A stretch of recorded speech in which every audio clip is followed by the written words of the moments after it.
And if you'd like, I can hand it over to the Last Green Valley's Executive Director, Lois Brunage.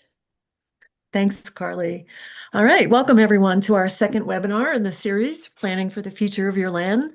As Carly said, I'm Lois Brunage from the Last Green Valley. A few quick notes about Zoom before we start. We would like you to stay muted if possible so that we don't pick up background noise from your home. We encourage you to use the chat function to ask questions. Carly DeLuca from the Last Green Valley is monitoring the chat, and we will try to answer all of your questions that you put there. Also note, as Carly mentioned, we are recording this session.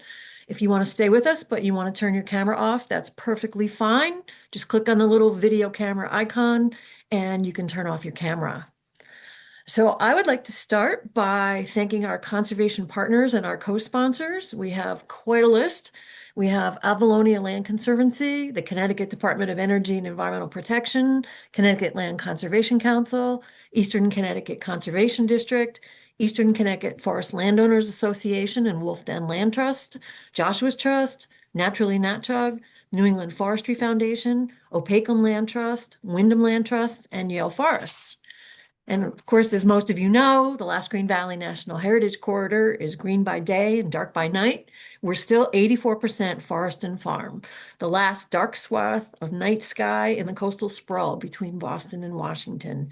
And much of it is because of our co-sponsoring land trusts and conservation partners. They really steward thousands of acres of open space, and they're continuing to acquire and manage and protect a lot of important parcels every year. They really keep us green. But there's so much more work to be done. We know that more than 60% of the woodlands in Connecticut and Mass, they're privately owned. And so there's a lot of responsibility with landowners like you to steward your properties. And so if you love your land, you're in the right place for this webinar, because this is all about the things you can do now to take care of your woodlands. Our speakers tonight, we have quite a lineup.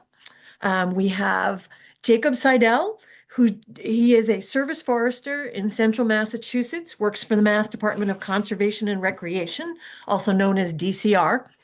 He spends his time aiding landowners, timber harvesters, and other foresters in sustainable management of Massachusetts forests while promoting the use of local forest products and bringing educational opportunities to the public about our native forests. He's an alum of UMass Amherst and also spent 3 years in Vermont working on both federal and private lands. Beth Bernard is the outreach forester for Connecticut Deep Forestry Division. She has over 25 years experience connecting communities with forests in the Northeast. As a child growing up in Connecticut, she spent hours exploring the forest behind her home, and her passion continues in her career as she uses her background in education and science to teach the public about the importance of forests in Connecticut. Most recently, she was the education director, Connecticut Forest and Park Association, where she led the effort to launch Connecticut's first Master Woodland Manager program. And we'll actually talk about that a little bit tonight. She received a master's degree in environmental education from Antioch, New England Grad School after undergrad in environmental science and policy at Clark University. And she lives in Woodstock with her family.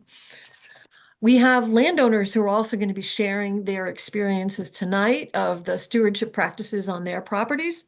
First, we have Laura and Scott Moorhead. They bought an almost 15-acre parcel in East Putnam back in 2014.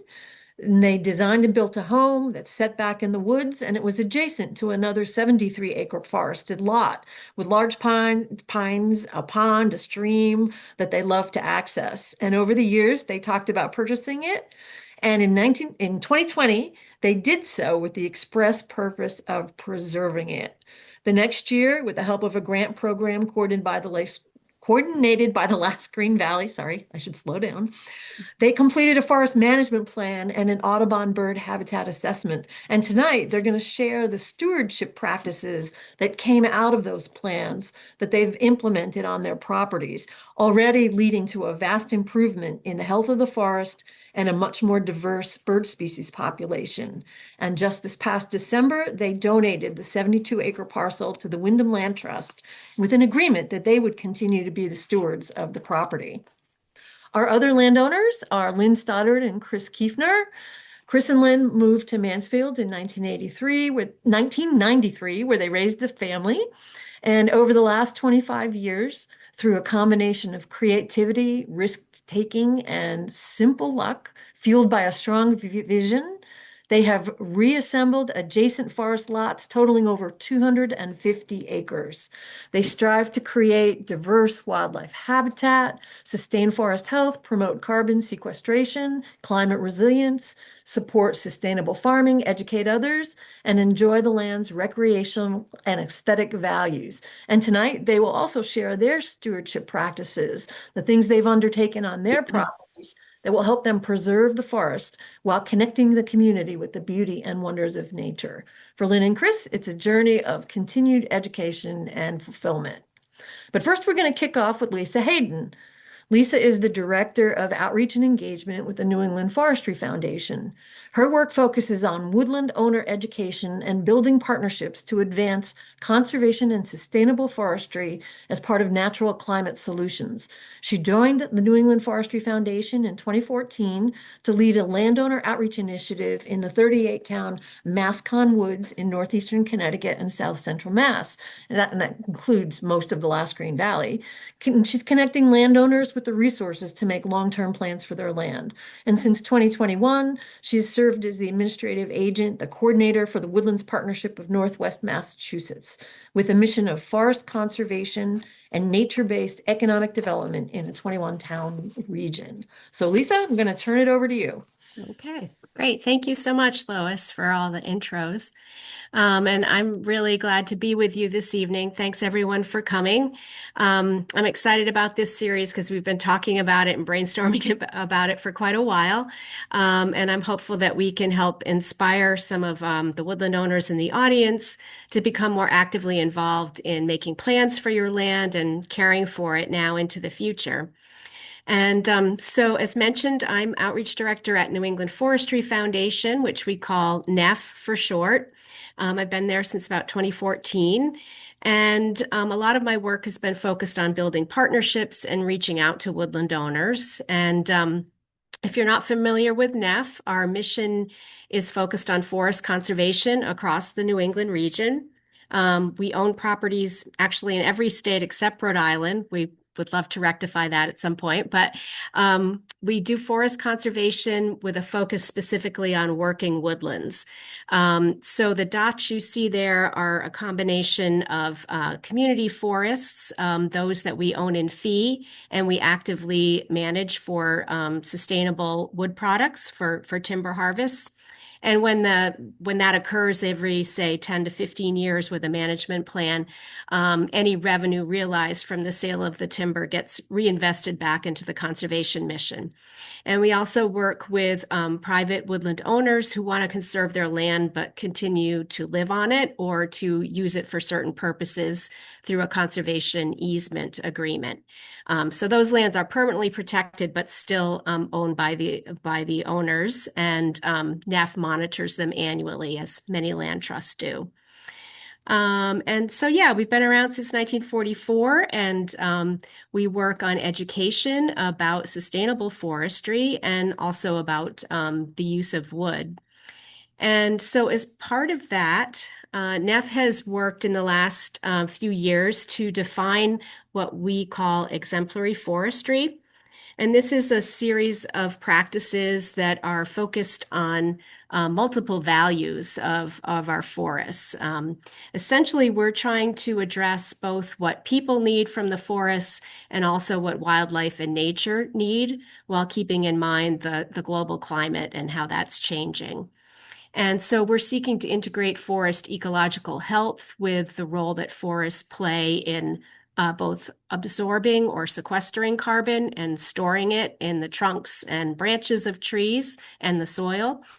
And looking at three combined outcomes as are listed there: improving habitat and biodiversity, habitat for wildlife, increasing sequestration and storage, and also thinking about the resilience of our woodlands, and harvesting more sustainably produced wood rather. And we have a couple of these different standards for different regions. The Acadian forest standards were published first, and then more recently, the central and transition hardwood forests have another set of standards, and that's basically the kind of forest that we have in southern New England. And the goal here largely is aiming for a multi-aged forest across the larger landscape. And so we were striving for diverse tree species and structure, different ages within the forest matrix that occurs around the landscape. And for the Southern New England standards, some of the examples of umbrella species, which the standards are designed to support umbrella wildlife species, which basically these are wildlife that if they're doing well, there's a large number of other species that also do well with those kind of habitat conditions. And so, for example, the scarlet tanager needs more interior forest habitat for its life cycle, while other kinds of species like the woodcock or the ruffed grouse or some kind of more rare rabbits, the New England cottontail, need early successional habitat. Basically, forest areas that are cleared or very young and regrowing and kind of shrubby. And then there's edge habitats where native bumblebees and other species like some box turtles, the red fox, critters like that do well. So we're trying to address enough of a diversity across the landscape that all these different wildlife will do well. And so part of NEF's mission also has been thinking a lot more about our changing climate over the last decade or so. And we, as we work on conservation, specifically of working woodlands, we're thinking also about this question of where does our wood actually come from? In New England, we're blessed with forest types that respond very well to thoughtful, sustainable management over time. And we're lucky that often trees will regenerate on their own, although sometimes they need help, and we're learning more about how to do that in certain situations. But you can see there on the slide that New England forests currently are a carbon sink, so they're functioning to really hold a lot of carbon. And we can care for them to continue that situation, as opposed of importing a lot of wood products from other places around the world, where perhaps the loss of forests is a more serious problem for the climate. So, for example, in places like Brazil and Indonesia, when forests are cleared, that's a major source of carbon to the atmosphere. So perhaps we should be thinking more about taking responsibility for producing more of the wood products that we use here locally in New England. And so, it's helpful to remember that we do use wood products, almost every day. I think most of us think about the last time you ordered from Amazon and a cardboard box came into the house. I'm standing on a wood floor right here, and I see behind me there's a lovely wooden desk. So we're all using, wood products or materials that come from trees, toilet paper being one of them that we use a lot. And so we need to realize that wood has to come from somewhere, from cutting down a tree somewhere. And so the inclination might be to stop cutting trees in your neighborhood, but that's not going to really solve the climate problem because, that material is just going to be sourced from somewhere else eventually. So we need to keep these things in mind as we're considering these big global problems. And so then we also want to think about, conserving the landscape that we have. And it's critically important, both for natural function and for addressing the change in climate, that we keep all the forests that we already have. And this is where conservation and the work of land trusts is so critically important. As folks age in our life, we have to face decisions about who's going to inherit that local forest land property. Oftentimes, larger lots are subdivided and, sold for houses or other development. Sometimes families are forced to do this because they need, financing for healthcare or other situations within family needs. And so it's really important to be thinking about options for conservation early on so that we can, work towards that goal if it's something that you as a landowner are interested in. And at the policy level, a lot of states are looking at, trying to avoid forest loss through what they call no net loss policies. And we would want to be working to incentivize more conservation, both that of wildlands, where we kind of let things alone and let nature take its course, and also working woodlands that are permanently conserved so that we have that source of wood supply, but we're managing it very sustainably for the long term. And then also learning how to respond to disturbances to our forests that can cause challenges to forest health. And we are seeing a lot more of that these days with our rapidly changing climate, with warming temperatures. We are seeing more and more disturbances and challenges to forest health.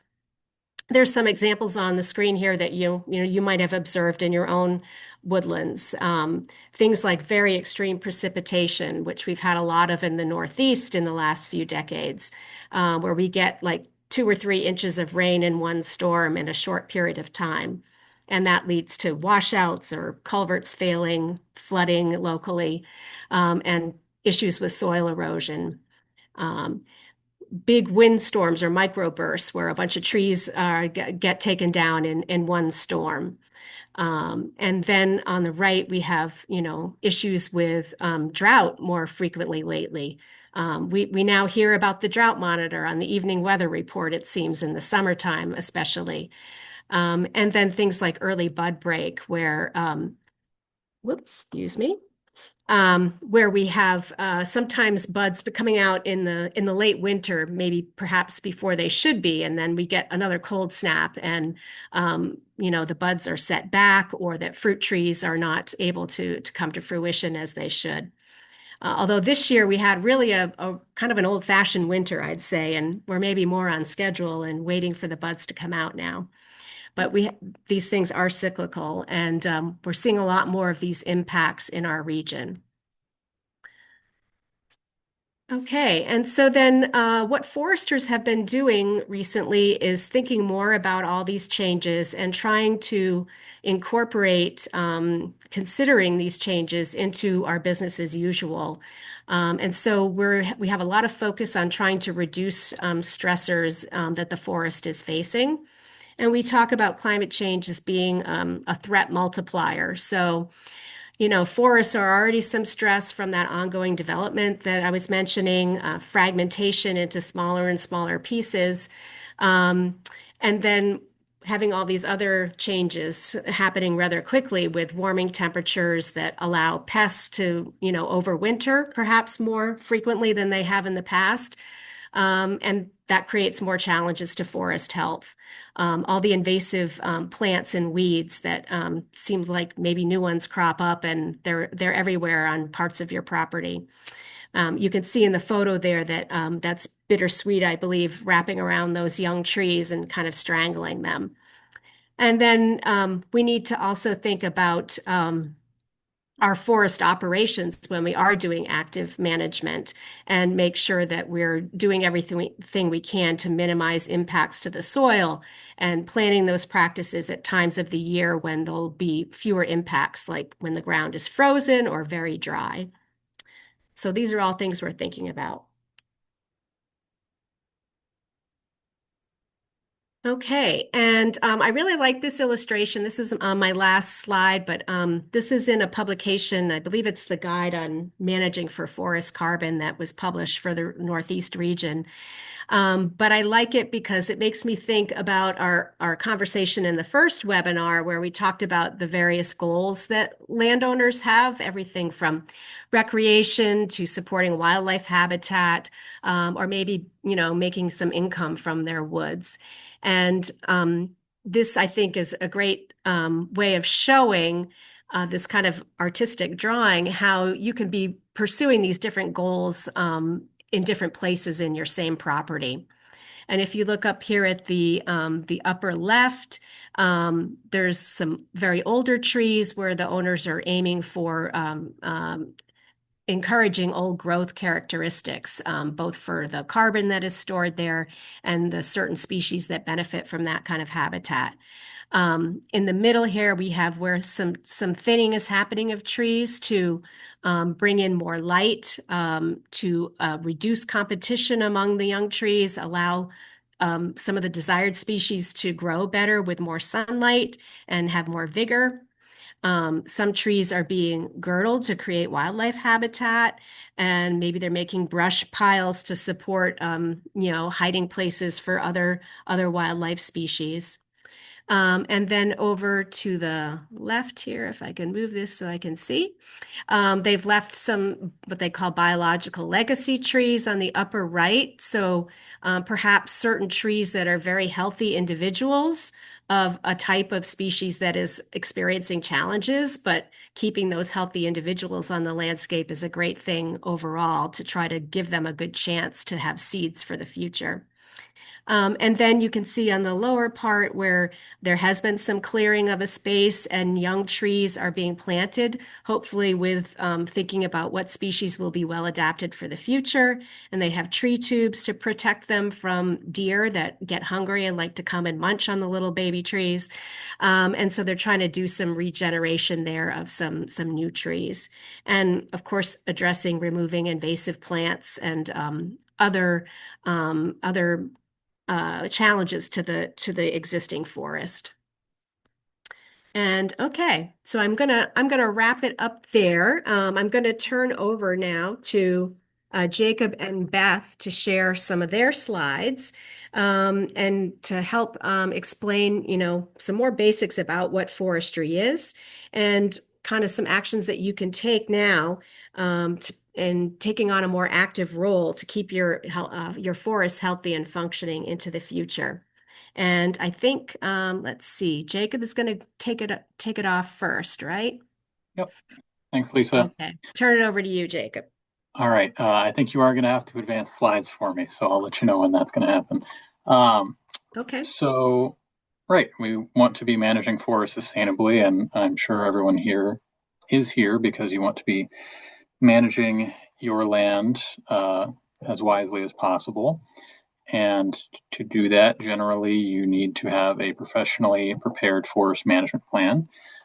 Luckily, the states of Connecticut and Massachusetts incentivize landowners to acquire one of those and provide some benefits to you for committing to manage your forest sustainably. If we could move forward, Lisa.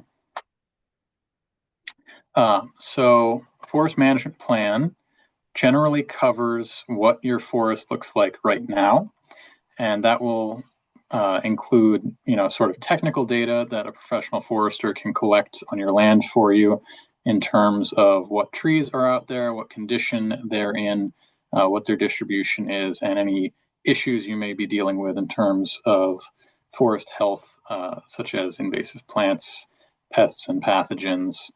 And then they will prepare a map for you showing the different areas that will refer back to the descriptions that they have in the plan and provide recommendations as to what options you have and what might be the next steps for you to take to ensure that your land is being managed to your goals. If we could go to the next slide, please.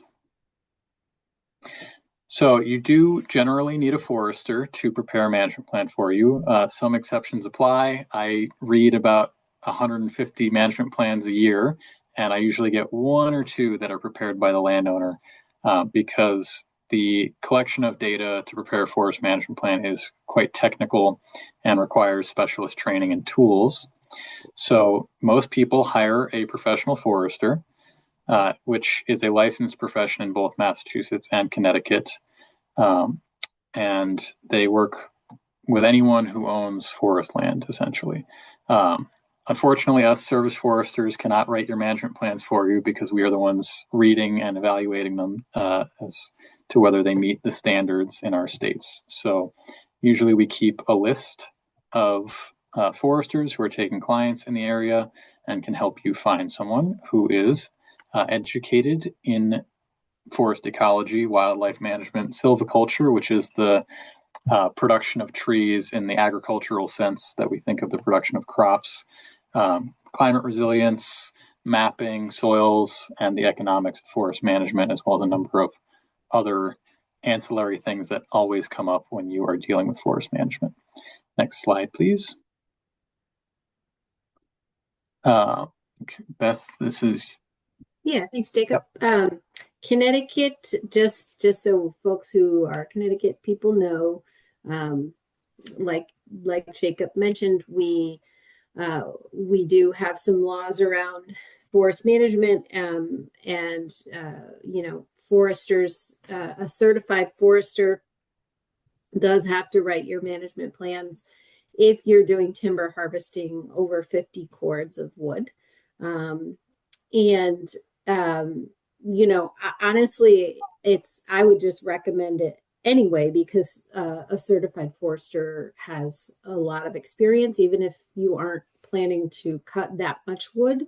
And just putting a little plug in for forest management, a lot of folks hear the word management and they think harvests, they think clear cuts, which is a very important part of the toolkit in forest management, but your management choices can also include not cutting in certain areas, letting the forest grow for carbon sequestration, and selective cutting. It could be all across the board. Yep. Thanks. You can go to the next slide. Similar in Massachusetts. As I mentioned, when your forester is writing your plan and putting in recommendations, there's always multiple options for any given stand, and that should be tailored to your goals for your land. Beth, this is another one of yours. This will be a fun back and forth, Jacob. So a little bit different from Massachusetts service forestry program. We don't review all of the forest management plans in the state. However, our service foresters are a first step to forest management for landowners in Connecticut. So they provide this free service, and they'll head to your property if you own and manage 10 or more acres. They'll help you formulate goals based on your interests and needs, provide, options of what you can do with your wooded land, additional resources and next steps, and let you know about any grants or financial assistance programs. And I'm sure the Mass Service Foresters do that as well. Yeah, it's quite similar. Yeah. Next slide. Okay, so service forestry in Massachusetts. We encourage and assist landowners in sustainable forest management on private and municipally owned forest lands. We also administer the Forest Cutting Practices Act, which is Chapter 132 in Massachusetts. So when people are harvesting timber, and we actually have almost identical volume limits for the triggering of a permit for that purpose, with some little exceptions that we don't really have time for. We review those permits and work with landowners and timber harvesters to ensure that those harvests meet state standards. And then Chapter 61 is our current use program. If we could see the next slide, please. Oh, I might have put things out of order. No, that's okay. I switched around a little bit, so we have the current use all together in a few minutes, so if that's okay. That's totally fine. Yeah. So that was kind of a great overview, but we were going to turn to some of our landowner guests now to talk a little bit about what they're doing on their property related to stewardship and forestry practices. So Scott and Laura, if you want to take a few minutes and maybe tell us a little bit about what you've done on your land in East Putnam, and I will go through the photos as you like and share what you would like to, or if there's anything that the other foresters have mentioned that, relates to your experience, feel free to chime in. Yes, our forest management plan included 3 phases. One was the invasive control. We had several large patches of barberry. So there's a 3-year program to eradicate that or as much as possible, which we just finished up last spring. And the bulk of the property it's mature white pine forest with some little bit of oak and maple mixed in. But the pines were 90 to 100 feet tall and they were shading out the understory. So there's very little shrub growth or underneath. So the bulk of the property we did thinning to increase its viability, and we're actually starting to get some regrowth underneath that and get some light in there. And our third portion was a patch cut, which you can see in this photo here, which is about 7 acres. And then we built something that's called a slash wall around that area, which to keep the deer out from browsing. And this picture you're looking at here is probably after This one? 2 years of regrowth. And we're just starting our 4th year of regrowth, and we've got trees that are 10 feet tall, oak and maple regeneration. We've added in aspens and cherries, which don't seem to exist anywhere else, but they've been lying dormant. And you can see a lot of brush and shrub growth. So it's great habitat. Yeah, Go the ahead. next, yeah. Go ahead. If you want to go to the next slide, you can see what it looked like in 2023. It was cleared, and you can see the slash wall in the distance. So it's, aside from a few oaks and maples that were saved within that patch cut, most everything else, trees were cut down. All the pines were removed. Except for a couple where they figured that some habitat might be living in, so they left a couple of those. But yeah. And there are brush piles within the patch cut too. And the slash wall was dimension-wise about It's 6 foot high. But you start off at about 10 foot high and 20 foot at the base, kind of pyramid, and then they figure it's going to degenerate and get down and settle, get down to about 8 foot, which is perfect. We have had no deer inside there since 2023, so it's done its magic. So is there like an entryway to the slash wall like enclosure? Yeah. Where I'm standing in this photo, this is on our southern end. There's a 5 foot wide gate, which I can just get my tractor through. On the northern end, we have a double gate, which is 12 feet wide in case we ever need to get any large equipment in, because we actually have a large 12 foot plus wide trail coming up on that end for forest equipment if we need it. And the increase in birds has been quite amazing. I get out my Merlin app usually when we're walking through in the morning just to see how many. I think you had counted up how many we'd marked off on the Audubon checklist, and it was over 80 that we've identified over the last few years. Well, here's a couple maybe. Yes. If you go back to that previous slide. Yep. This is snow one or probably this one? Yeah. after the first growing season. You can see the oaks and maples that were left, and this is regeneration after just probably 1 year, maybe a year and a half. Cool. And we do have a pond on the property as well, which is on that next slide, the cedar waxwing looking down. And you mentioned the foresters mentioned the piles of brush that was also left in the slash wall area for habitat. I've seen coyote run in there, and on the right-hand side, the wood duck boxes, that was also part of the put those around the pond. Yeah. Cool. All right. Yeah. Well, I think we can move on to the rest of the forester slides, and then we'll, feel free to chime in later if there's other things that that you've had experience with. Right. So, picking up again, current use tax program is basically the deal that states often make, and I believe every state in New England has a current use program, where the property is taxed based on the value that it is being used for rather than its highest potential development value. So if you're not enrolled, you get taxed at like standard rates.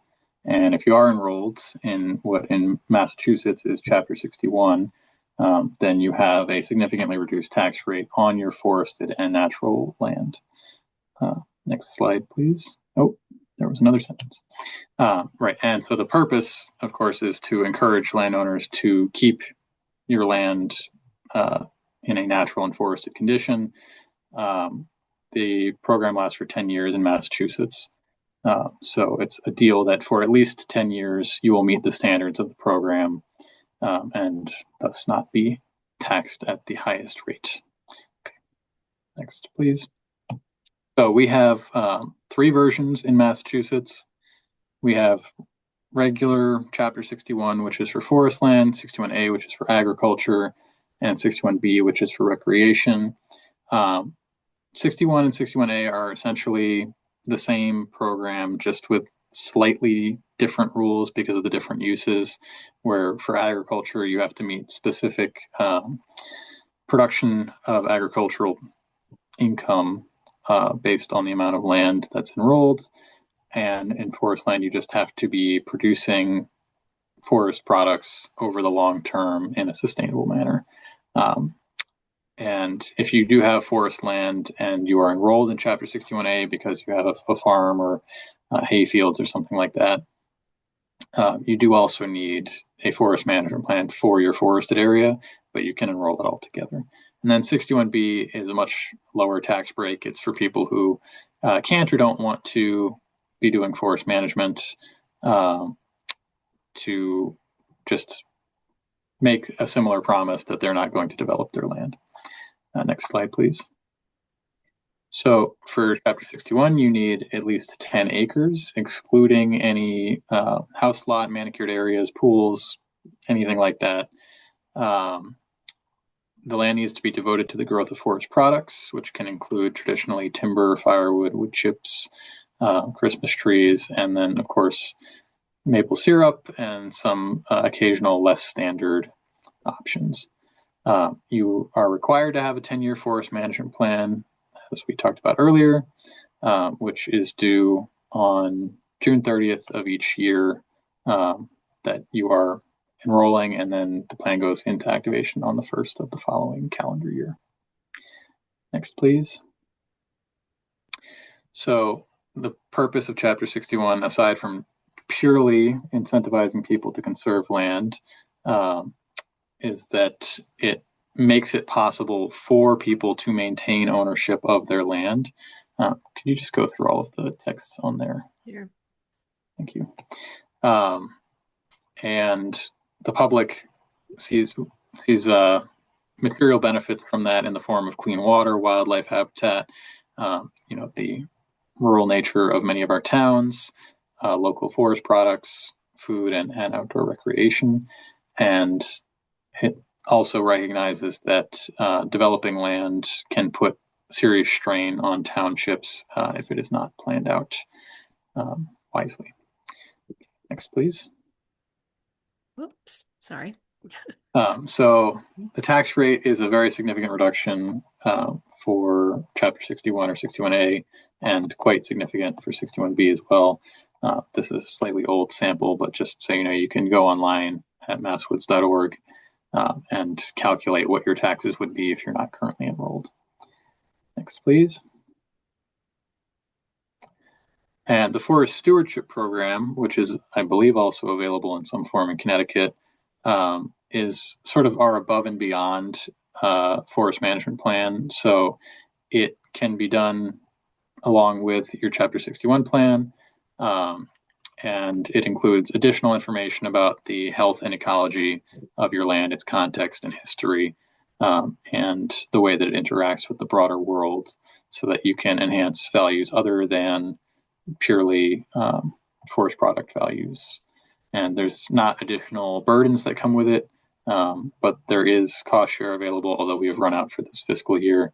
It will be available again next fiscal year and can help you get into both the Forest Stewardship Program and Chapter 61 at the same time. Next, please.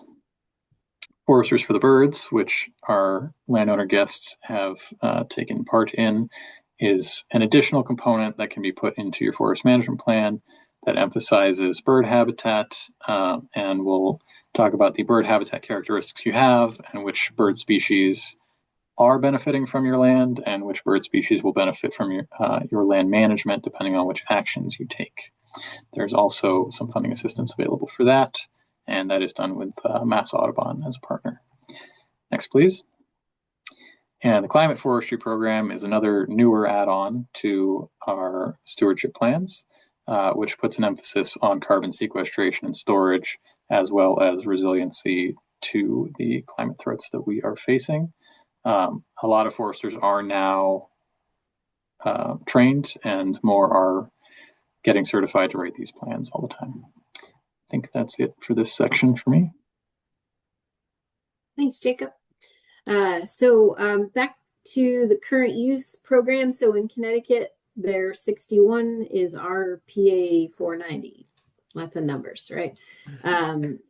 To memorize, but it's the same kind of deal. It's, provides a financial incentive for landowners to maintain their land as forest, to keep forest as forest. And there is also parts of this for agricultural, maritime heritage, and open space land. The current valuation of forest land in Connecticut for PA 490 is $390 an acre. That does get reevaluated. I believe it's every 5 years, and it just went through a revaluation.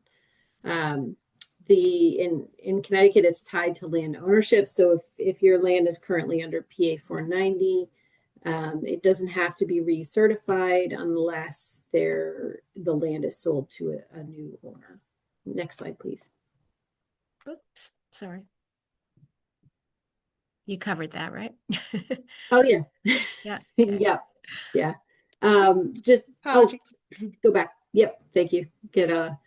If you have questions about the PA 490 program in Connecticut, you can contact David Beers. He's the service forester. That's the point person for that program. He serves the western region of the state.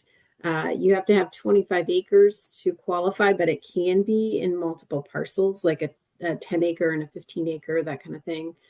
And it does require a qualified forester report by a certified forester that's submitted, one time, and that's it until the property changes hands. And you would need to do an application with your town assessor as well. So all the nitty-gritty info is on that website there. And I think these slides will be emailed to folks, right? So they don't have to. Anyway, I'm assuming the slides will be emailed to folks. Yeah, we awesome. do have a resource page that we'll share later, and we will have the recording of the webinar up there, and we will get a PDF of this presentation itself, as well as the first webinar, and we will put those up on the resource page too. Thank you, Lois. Appreciate it. Next slide. Okay, and so next we have some photos from our other landowner guests, Lynn Stoddard and Chris Kiefner, over in the stores area. And I'll just turn it over to you both to share some of your experiences with practices that you've implemented, and you could walk through some of the pictures here. Great. Well, thanks very much. I'm Chris and Lynn, and this has been a fascinating, fabulous journey for both of us. This is a photograph. You can see there's a patch cut right behind us. We don't have the benefit of the water that the moorheads have, which of course brings in even more wildlife. But the wildlife changes and abundance that we enjoyed following the patch cuts was amazing. And now that it's been how many years since the first one? I forget. 2017, so 9 years. 9 years, the growth in the patch cuts, and I don't know which photographs you've chosen that we sent you, but it's amazing to see the growth in the regeneration in the oaks. So it's really been an amazing process for us. Yeah, so that education picture was a forest tour, which many of you have probably been on. And I just wanted to point out that we learned so much from going to coverts. and other presentations and tours for forest landowners. There's some really, really great resources, I'm sure in Massachusetts as well as Connecticut, where you can get on the land and hear from foresters, wildlife professionals, ecologists, birders, ornithologists, and so on, and really learn about best practices. Yeah. Yeah, you can go Coverts was into. really our entry drug to this. I can't tell you how many different tours I've been on, and even this kind of program. It's great that you're here, even if this is your 10th time you've done something like this, because there is always something to learn. In fact, I just learned something new. In our town has not just the 490 benefit of the lower tax, but in Mansfield there is an ordinance that allows for a 50% reduction in taxes on agricultural land in addition to the 490 designation. So I actually spoke with the assessor today to start exploring that for our property. But it's wonderful that it's recognized that this is a valuable resource and they're trying to encourage it to stick around. So you can, yeah, the next slide, again, more of a patch cut and obviously enjoying the land with our family. That's our daughter and granddaughter. And some of the other goals in our forest management plan were, creating more multi-age forests, obviously through the patch cuts and whatnot, removing invasives. Oh yeah, there's a good patch cut photo. So here you can see this is a current photo from a patch that was cut in 2017. What they do is cut, 3, 4 acres, sort of imagine a clear cut, but leaving seed trees of what you want. So in this case, we're favoring white oak because it's got great wildlife benefit and so on. It gets out competed by other species. So we're helping it get the sun. And so you can see white oaks keep their leaves through the winter for the most part. So all the little lower growth there with the brownish looking leaves, that's white oak regeneration in the first 3 patch cuts we did, which is really thick and amazing. Actually, one thing I'd like to mention, I forget who said it, but there was a slide that said the goals are based on your goals are based on your interests and needs. The forester will design this plan. But one of the frustrating things I found was that the forester basically asks you, what are your interests, needs, and values? And I say a few things, but what I'm just want to encourage other forest landowners to do is pull from the forester what they think the best thing to do with any given piece of land is or any given stand of forest is, because frankly, I still feel ignorant, and I certainly was more ignorant when I started this than I am now. But I have learned from time, but part of that is learning from these people who know a lot more than I do. And so finally, I'm getting past, well, what do you want, you ignorant new landowner, to what do you think is right here? What do you think is the best? What could we do? So I can find out more options. I mean, I might say, hey, here's a great place for a view over the marsh, but it would involve, so let's cut these trees down, and it involves cutting down a whole bunch of gorgeous sugar maples. If I didn't know personally those were sugar maples and I just said let's cut them down, foresters are very polite, I've found, and they will say okay, and they'll make that as part of the suggestion. So anyhow, a part of the plan. I strongly recommend you actually do your best. They can be reluctant, but and I've worked with several foresters now. We've had many different plans over time. I've got several different properties, and I just would encourage you to get the forester to make their best suggestions on what could happen here, given the site, given the whatever the assets are that it has. Chris, I just might say, as a service forester, one of my favorite parts of my job is that I get to go have those conversations with people without the pressure of me being the one who's developing the plan. So it's always great to call your service forester and just walk your land with them before you make big decisions. Because thankfully I'm in the position of, being able to explain everything that's going on and help you get a good view Nice. of your land and what the options are before you commit to a course of action. So That's great, Jacob. I hadn't thought of the service Great advice. foresters doing that. Here's something I learned tonight at this program. Uh, So this is an interesting picture. This is property that I purchased, and with basically all of the forest land that I've purchased, my intention has been to preserve it in some way. Something I kind of got got the bug of as a kid. And this one kind of got rushed a little bit to help, we hope, preserve another piece of property. But I gave it to Joshua's Trust, as you can see from the little medallion there.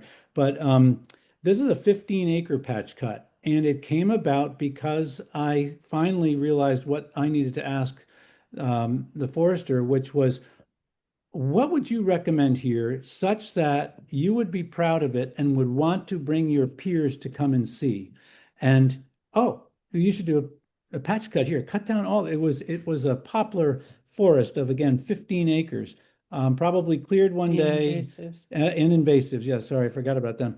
And again, probably plowed one day, and then the tractor died, the farmer died, whatever happened, and 70 years ago, and in came by chance this flush of seed. And so it was basically a giant poplar forest. Anything that's left, there's one patch of poplars that got left, and then the rest you can see a pine. I think that's an ash, and it's maple otherwise, and this one's an oak, I believe, from here.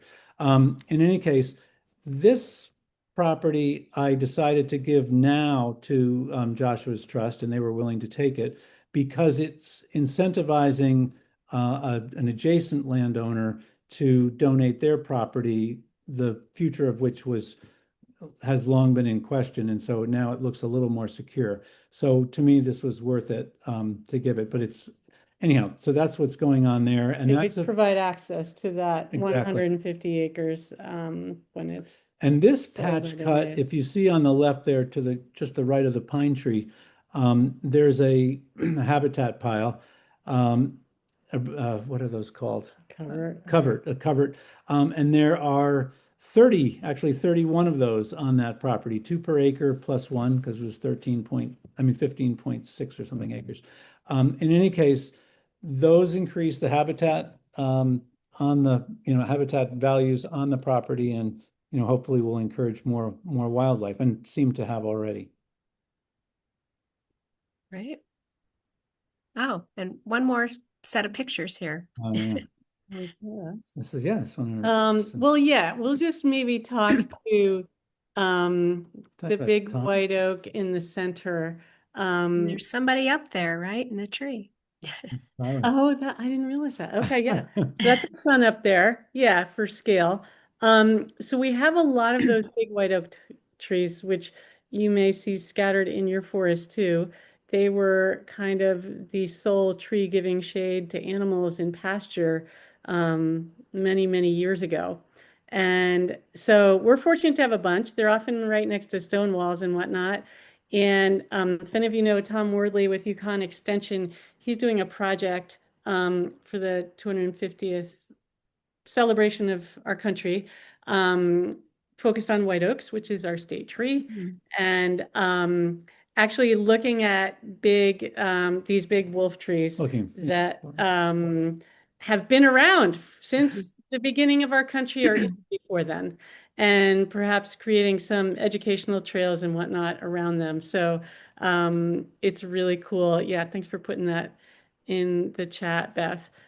So yeah, we showed him a bunch, and they're also doing some like kind of micromanagement ideas. Like you can see, a lot of trees have grown up around this wolf tree, and so they're suggesting like cutting some of the smaller trees, some of the trees around it that might be shading it, to give the guy more access to some sun.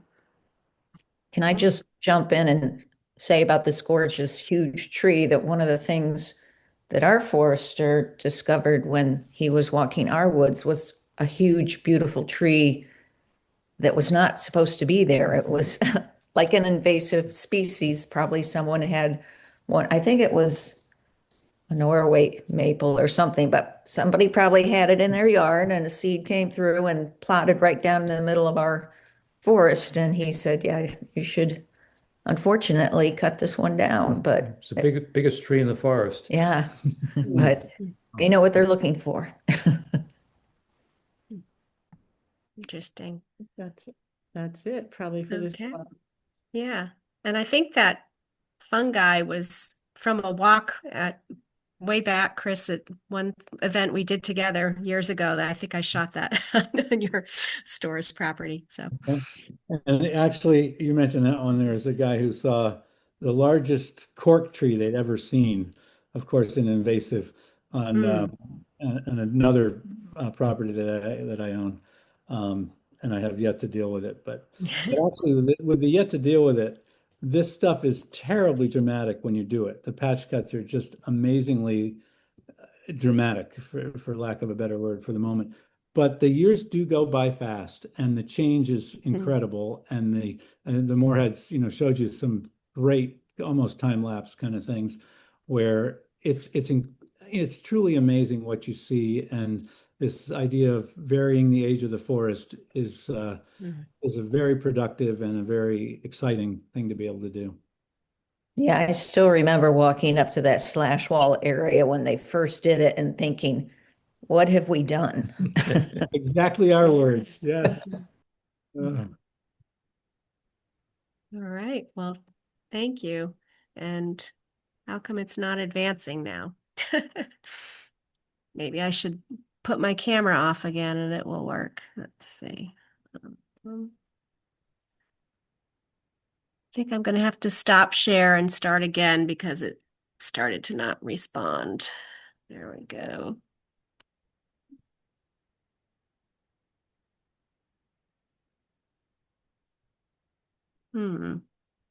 Well, I'll say this is obvious, but what you both did when you said, "What have you done?" I mean, what you did is made sure your forest is going to be around as long as possible.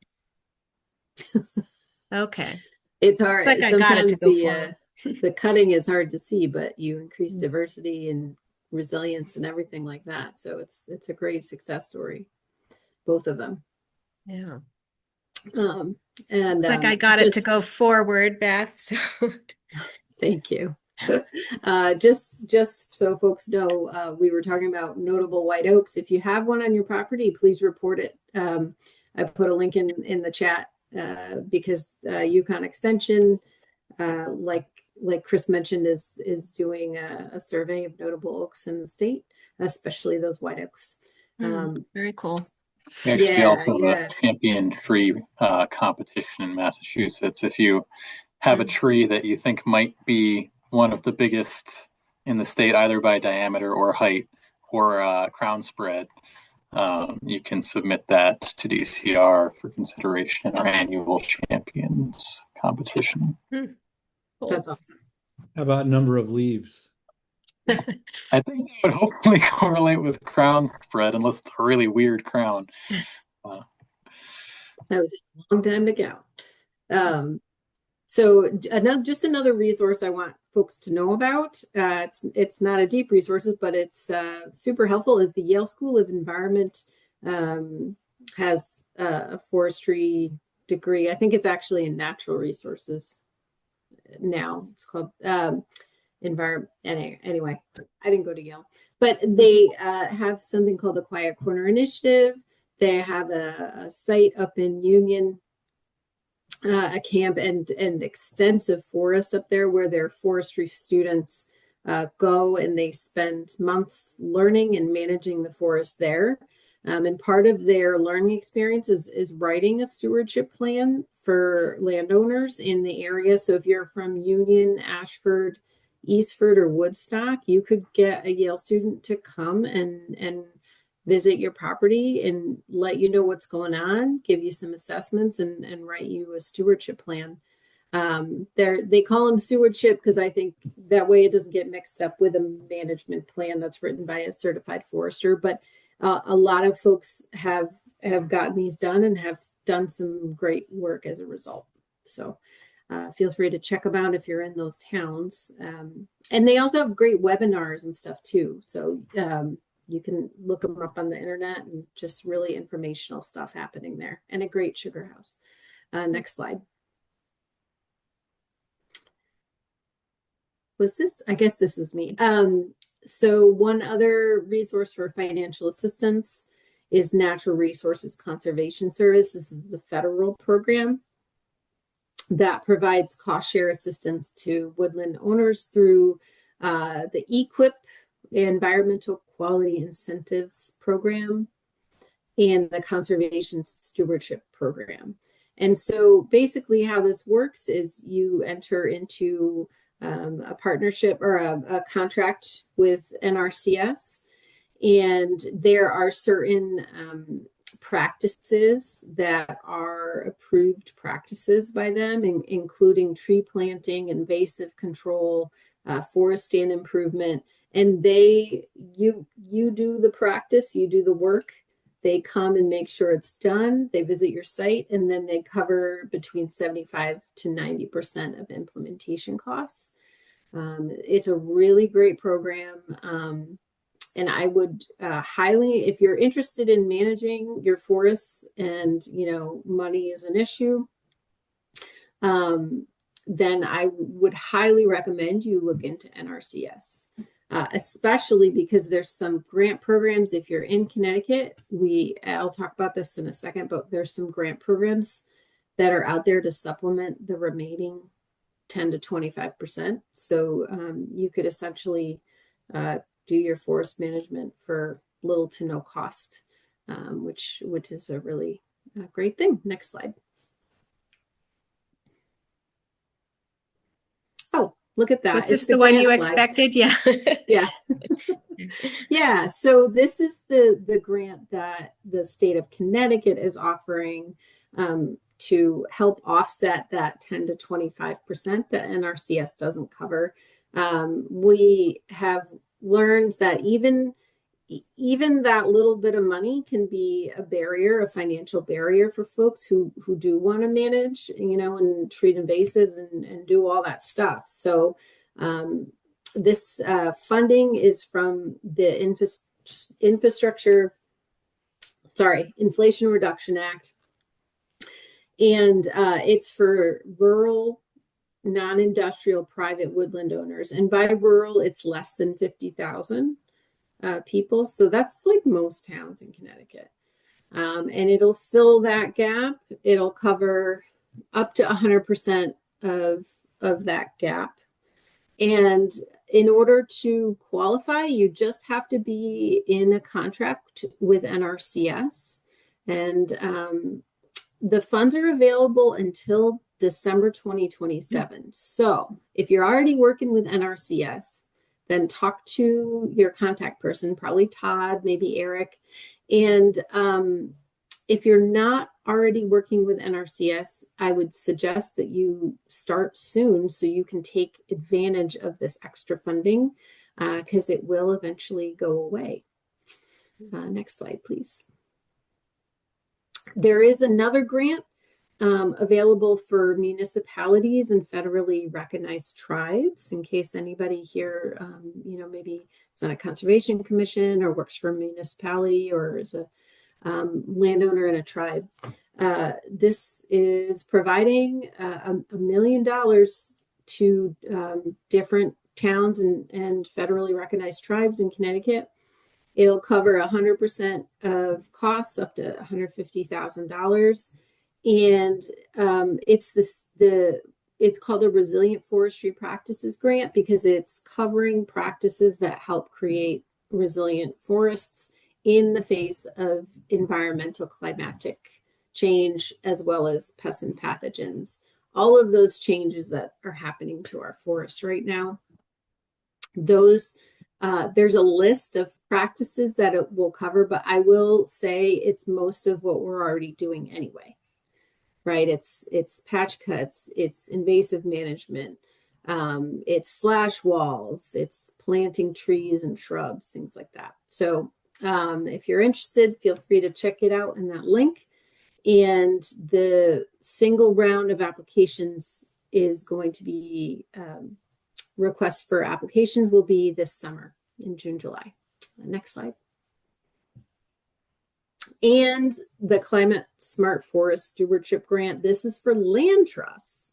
So this is all the same kind of pot of money, but there's one grant for landowners and one for land trusts, one for towns and tribes. This will cover forest management for land trusts. Same types of practices, right, are covered. And really, this is designed to help our land trusts make their land more resilient in the face of climate change. The Connecticut Land Conservation Council manages this grant program with us, and they accept applications quarterly until 2028 or until they run out of money. And so the next application deadline is April 30th for land trusts who are interested in taking part in this. Next slide.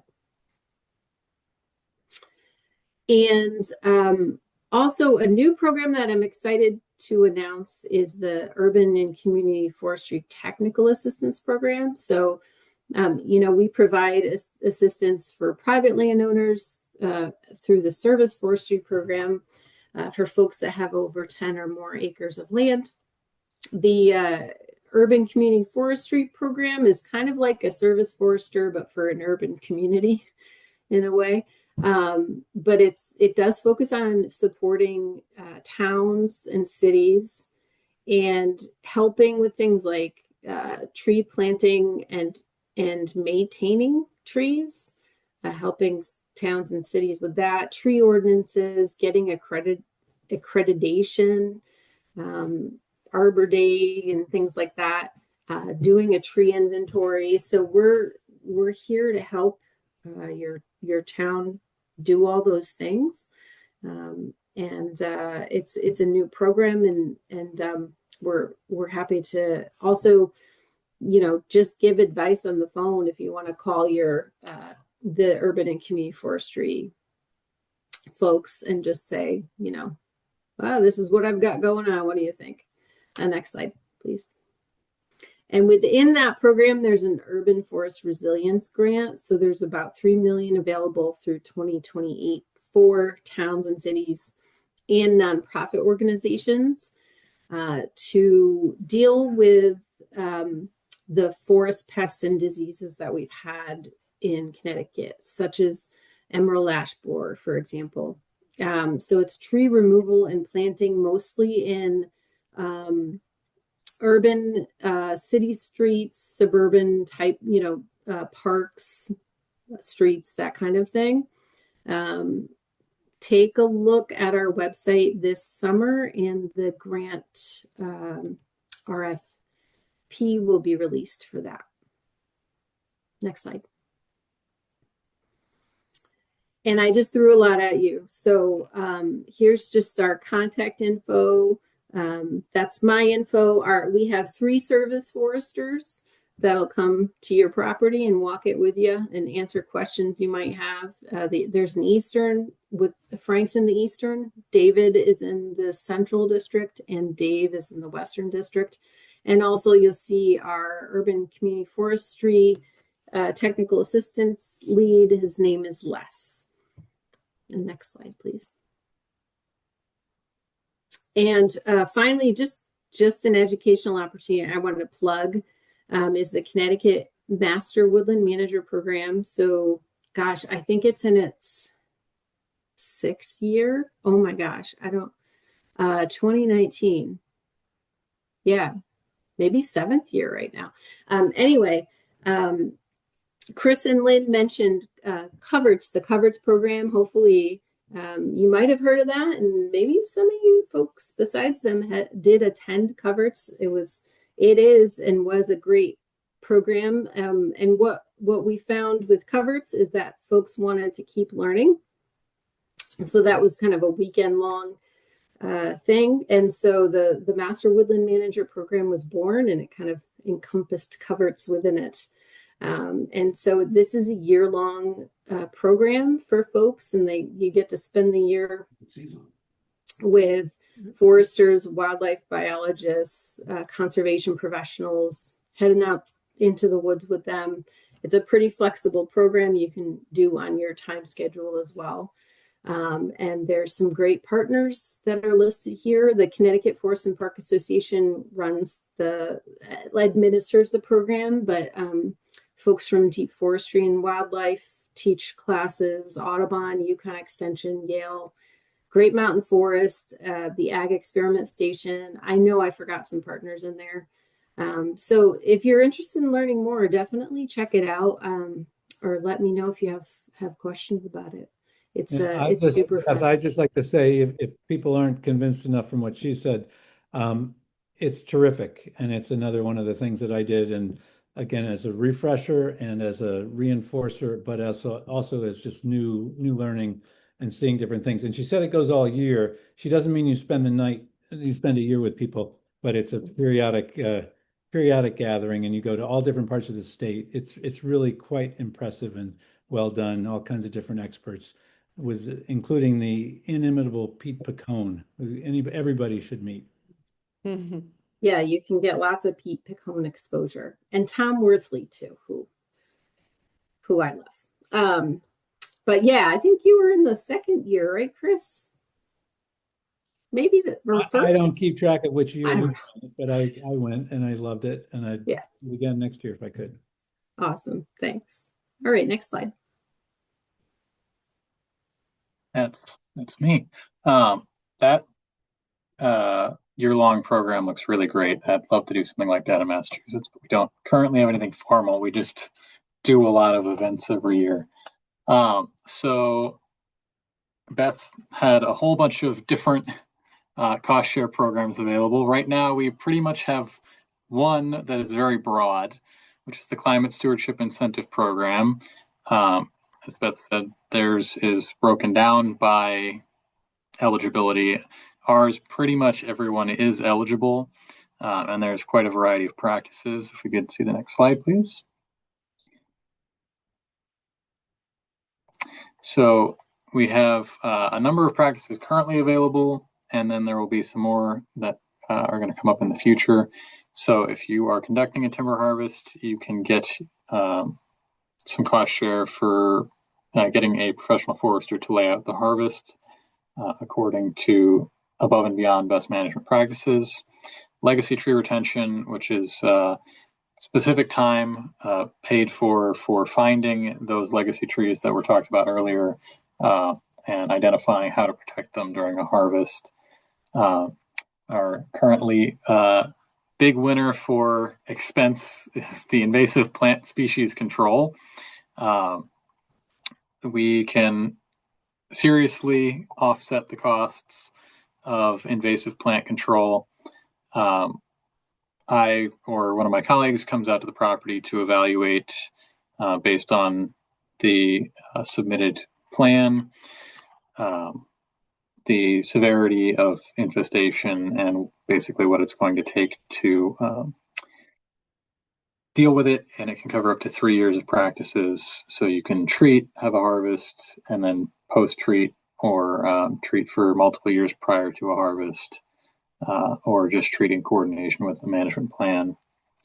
It's a lot of work to get rid of a serious infestation, so it does pay pretty well, but I promise all of that money is going to be going to the unfortunately high cost of dealing with a severe invasive plant infestation.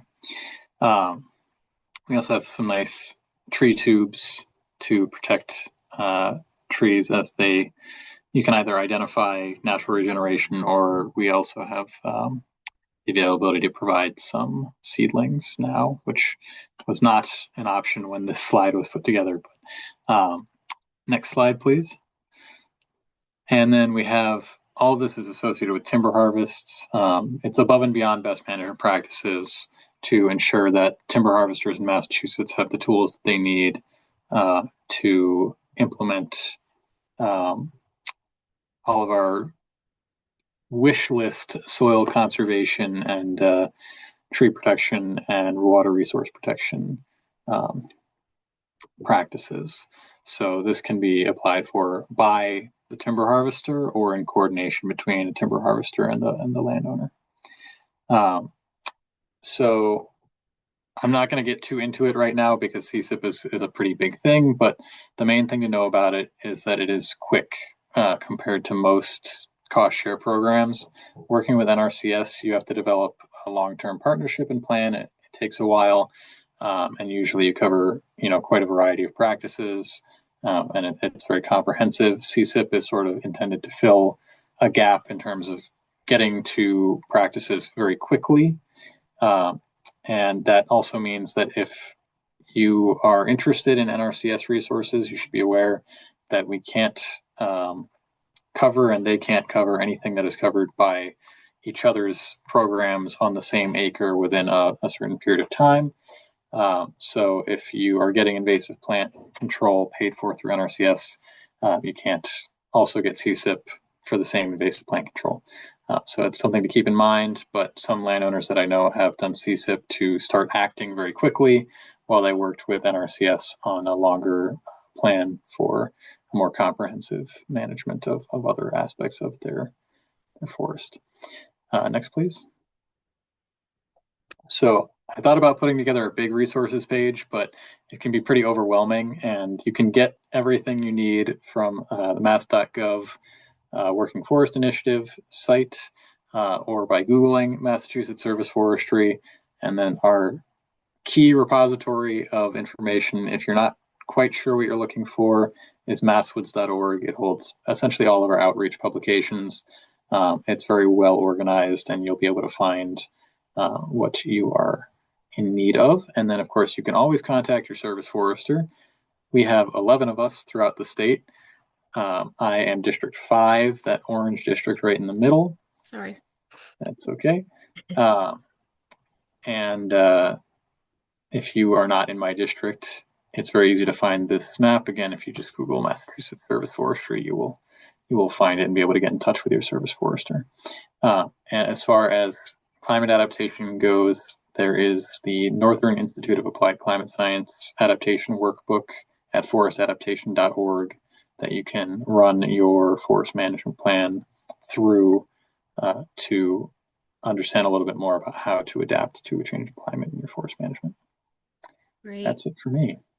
Okay. I just wanted to jump in too and mention, if you could see my little box, but this is a new book, Tending Your Forest, A Guide to Ecological Forest Stewardship by Paul Catanzaro and Anthony D'Amato, which are two wonderful forests, Paul Catanzaro at UMass Amherst, and Anthony D'Amato is from Vermont, right? University of Vermont, or? He's the Yes, professor, okay. he's the head of the forestry program at Yeah. UVM. He is from Massachusetts. He's from Franklin, okay. Massachusetts. There you go.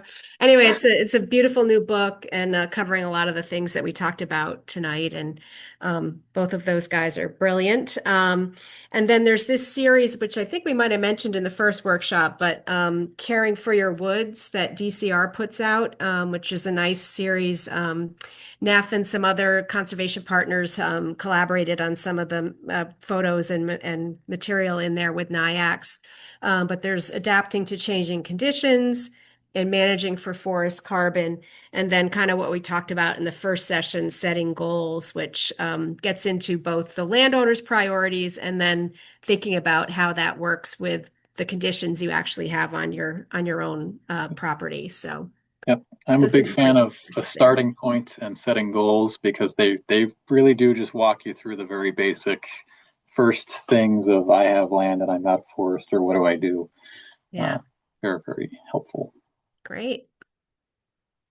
All right. So I think we're going to open it up to questions soon, but we wanted to remind everybody that this is a series and we have one more event coming up on April 26th, kind of the same time, same station, another webinar, but this one focused on conservation-based estate planning and really digging into some of the tools available if that is an option that you're thinking about as a landowner. What makes your land special? What are the right protection options, both for you and your family and for the property? And we'll have a great speaker with Amy Patterson, an attorney and director of Connecticut Land Conservation Council for that session. So hopefully you can join us then. Lisa, just one, it's Yeah. April 23rd. Oh, Not the I 26th. have the wrong date. We Okay, had sorry about we that. had February Oh, the 26th, 26th March is where, yeah. 26th, right, Okay. and April 23rd. Apologies about that. So sorry about that. April okay. 23rd. Yep. Okay, and I think we can open it up for questions. Thanks for everyone for your presentations and sharing. And I think we can, what's the format? Are we putting them in the Yeah. chat?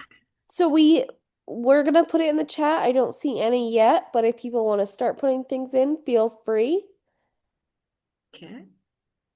I also think it is informal enough. If they really want to, they can unmute and ask. But I don't see anything so far.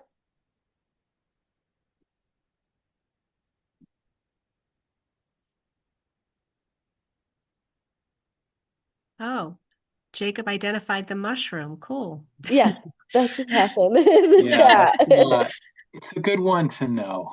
I'm okay. I'm glad I didn't sample that yet. Yeah. Unfortunately, that one can kill you pretty much if you lick it. So, Really? Huh. yeah. Yeah. Well, both the edible plants, or plants Right. too. But it's important to know Yeah. your poisonous ones very well if you're going to eat the edible ones. For sure. And Beth has a link in there too for reporting your large white oaks for the 250th link in there. So that's cool. Yeah, very cool. So feel free to reach out if you have any questions that pop in your head after this. Yeah, there was a lot of info we provided, and happy to hear from you if you do. Oh, we Yeah. have one. What is the Tending Your name Forest. of that book that you just brought up? Oh, it's backwards. Tending Your Forest. Yep. Yep. Tending Your Forest, a guide to ecological forest stewardship in the eastern and central U.S. Great. And I guess we could invite too, I don't know if Laura and Scott or Lynn and Chris have anything else they want to share or that came up during the slides. Feel free to jump in. Well, I don't know what Laura and Scott have to say, but I'd be interested. I know part of the hardest thing can be just getting started. Kind of what is the actual first step with respect to this? So, Laura, Scott, do you remember what the first thing you did with getting this going? Kind of making your, putting the pedal to the metal. The first thing we did is we got a grant through the Last Green Valley. Mm. It was Southern New England Forests But here's Association. what I mean. Take a And, step back from that, Scott. How did you go about that, getting the grant? Basically, because we're very involved with the Last Green Valley, and Bill Reed, who was there, And our neighbor. our neighbor, mentioned it to us. So, because he knew that we were thinking about doing something with this land, and he suggested that we apply for it. And that grant, then we hired our forester and to give us an additional plan of what we should do. So that, because usually it's tough to get grants for the actual forest Yes. plan. So covered that, and it covered a walk by Audubon, Connecticut. They sent someone out to actually walk the property and make suggestions on the bird habitat improvements. So. Yeah, you mentioned, Chris, about learning something like every time you go out, and that walk with that bird expert from Audubon, Connecticut was so fascinating because she could just hear every little bird that was, she didn't need any Merlin app. And I learned so much about birds that day. And she'd have all these little tricks to help her remember. She'd say, "You hear that bird going? Go to the library, go to the library, go to the library." And I think, sure. She heard it. And I think your point, Chris, about getting a forester who will give you your opinions, we were very happy with our forester, and he came out and he actually suggested the slash wall around the patch cut. And he also helped us afterwards, after the plan was done, to hire the forester to do the plan correctly, and he oversaw it as well as the NRCS people. So. You know, you're reminding me, I don't think it was mentioned tonight, that in order to get funding for these various activities like a patch cut or whatever it may be, and there are a variety of things, those are the main ones we've mentioned, you have to have a forest plan. So you actually have to start with a forest plan in order to get funding for any of these other things. And these other things include forest trails, they include putting up gates. They include erosion control and a bunch of other things that I can't recall, some of which aren't relevant for this kind of terrain and territory. But yeah, you must start with a forest plan. And I know, Lisa, it seems to me I got a grant that you kind of encouraged me to take on to get a forest management plan on one piece of property, which was, you know, very helpful and informative. And through that, I met a terrific forester who I've used again, for terrific, yeah, forester. And anyway, so that's key to remember is you've got to get the forest plan Right. first. And Well, and I think as was shared, just, being able to walk in your woods with someone who's knowledgeable, it can be really great experience to just, foresters talk about stands, but most of us don't really think of it that way. But it's like, oh, what kind of trees are growing where and why and what kind of soil is there? And all those things are really fascinating. So, And I'd like to say too, I mean, there's a lot, the focus is the health of the forest, the health of the woods, but I'm an artist and our woods are so much prettier now. I go out with my camera, the light that comes in, the sunrise that comes through the trees that never came through before, the birds and the animal. I mean, it's just so calming and wonderful to walk through and see the difference in the growth and yeah. So the health is definitely important, but it's pretty. Great to hear you say that, Laura. It's kind of funny. We call silviculture the art and science of forest management because there is an art to it for sure. What a great perspective. Yeah, I just threw in the group chat the link to the book just so you can see it exactly.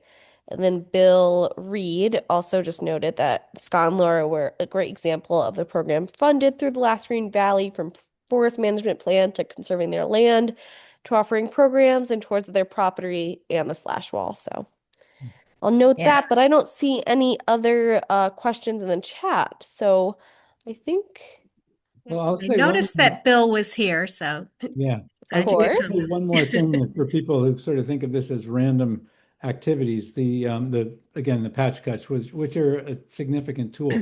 The way they were explained to me and the way they kind of came to make sense is that they're mimicking in our way that they need to a natural process, a blowdown, a sudden disease infestation, a micro burst, which blow down.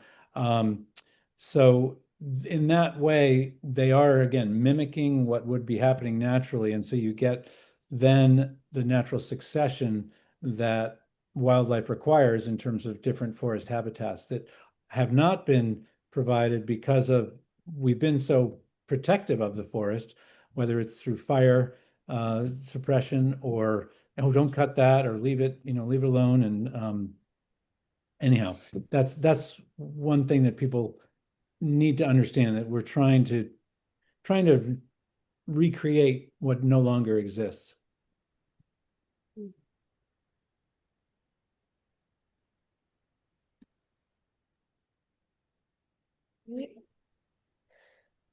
Lois, do you want to add anything? Nope. I would like to say thank you to all the speakers and landowners who shared their stories, and welcome everyone to attend the third webinar on some of the conservation, the nitty-gritty of conservation options, more the legal terminology, and how to work and how to find the right land trust and how to work with a land trust. And that will be April 23rd, same thing, 6:30. And hopefully we'll also have some landowners sharing their stories for that program too. So thank you all. We appreciate it, but it's 8:01, so I think we're ready to sign off. Perfect. Thank you. Thanks, folks. Have a good night. Yeah. Yep. Thanks Feel everyone for free to reach coming. out if you have any more questions, but thank you all so much for joining us. Take care.